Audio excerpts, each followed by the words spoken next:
सत्यशोधक Shivkranti TV news.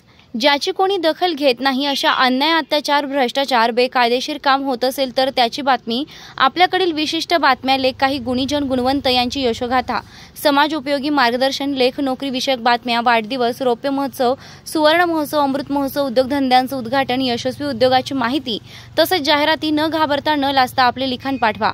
आपल्या बातम्या निर्भीडपणे प्रसिद्ध केल्या जातील। शिवक्रांती टीव्ही न्यूज संपादक सत्यशोधक शंकरराव लिंगे 73 87 37 78 01। मंडलनामा क्रमशः 15 गुजरात मध्य प्रदेशात आरक्षण। इंदिरा गांधी यांची 31 ऑक्टोबर 1984 रोजी हत्या झाली। त्यानंतर झालेल्या लोकसभा निवडणुकीच्या पाठोपाठ काही राज्यांच्या निवडणुका होणार होत्या। काँग्रेसच्या केंद्र सरकारनं मंडल आयोगाच्या अंमलबजावणीबद्दल निर्णय घेतला नसला तरी काँग्रेस पक्षाचे मध्य प्रदेशचे मुख्यमंत्री अर्जुन सिंह व गुजरातचे मुख्यमंत्री माधव सिंह सोळंकी यांनी ओबीसींना आरक्षण देण्याची घोषणा केली। अर्जुन सिंह यांनी मध्य प्रदेशात ओबीसींना शिक्षण व नोकऱ्यात 25% व माधव सिंह सोळंकी यांनी गुजरातमध्ये 28% आरक्षण जाहीर केलं।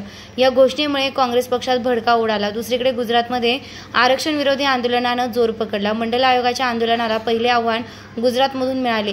त्यानंतर उत्तर भारतातील काही राज्यात मंडल आयोग विरोधी आंदोलने सुरू झाली। गुजरातमधील आरक्षणाविरोधी आंदोलनाला राष्ट्रीय पिछडा वर्ग महासंघाच्या पुढाकारातून मागासवर्गीय व दलित खासदारांनी विरोध केला। त्यांनी 1 ऑक्टोबर ते 8 ऑक्टोबर 1986 दरम्यान संसद भवन परिसरात सत्याग्रह केला। या सत्याग्रहात वेगवेगळ्या पक्षांचे खासदार सामील झाले।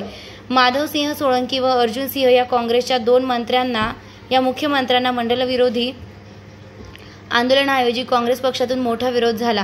काँग्रेसचे तत्कालीन केंद्रीय नेतृत्व मंडल आयोगाच्या विरोधात होतेच। या निर्णयामुळे काँग्रेसमधील सवर्ण व आरक्षण विरोधी घटकांनी उचल खाल्ली। ओबीसींना आरक्षण जाहीर करण्याचा चांगला परिणाम गुजरात विधानसभा निवडणुकीत पाहण्यास मिळाला। लोकसभा निवडणुकीच्या पाठोपाठ झालेल्या विधानसभा निवडणुकीत काँग्रेसला अभूतपूर्व यश मिळालं।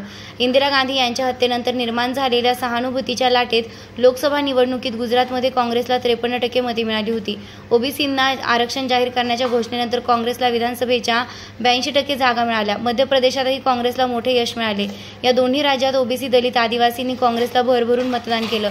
या प्रवर्गातील काँग्रेसचे उमेदवार मोठ्या प्रमाणात निवडून आले। त्यामुळे काँग्रेसनं या 2 राज्यात ओबीसी आरक्षणाच्या निर्णयावर कायम राहायला पाहिजे होतं। ओबीसी आरक्षणामुळे या 2 राज्यात उच्च जातींनी काँग्रेसवर दबाव वाढवला। सत्ता व प्रशासनावरील ताबा आपल्या हातून जाणार असल्याचं त्यांच्या लक्षात आलं। निवडणुकीनंतर या 2 राज्यात ओबीसी आरक्षण विरोधी आंदोलन पेटलं। त्यात डॉक्टर, इंजिनियर, प्रोफेसर, शिक्षक, विद्यार्थी, पालक, व्यापारी, जमीनदार, उद्योजक आदी उघडपणे सामील झाले। गुजरातमध्ये काही ठिकाणी हिंसक घटना घडल्या। यामुळे काँग्रेस पक्ष दबावात आला। केंद्र सरकारनं मंडल आयोगाच्या शिफारशी स्वीकारल्यानंतरच राज्यात आरक्षण लागू होईल अशी भूमिका राजीव गांधी सरकारनं घेतली।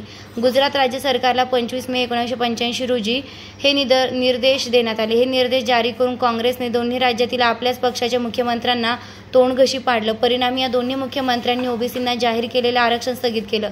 हिंसक घटना शमवण्यासाठी माधव सिंह सोळंकी व अर्जुन सिंह या दोन्ही मुख्यमंत्र्यांना पदावरून दूर करण्यात आलं।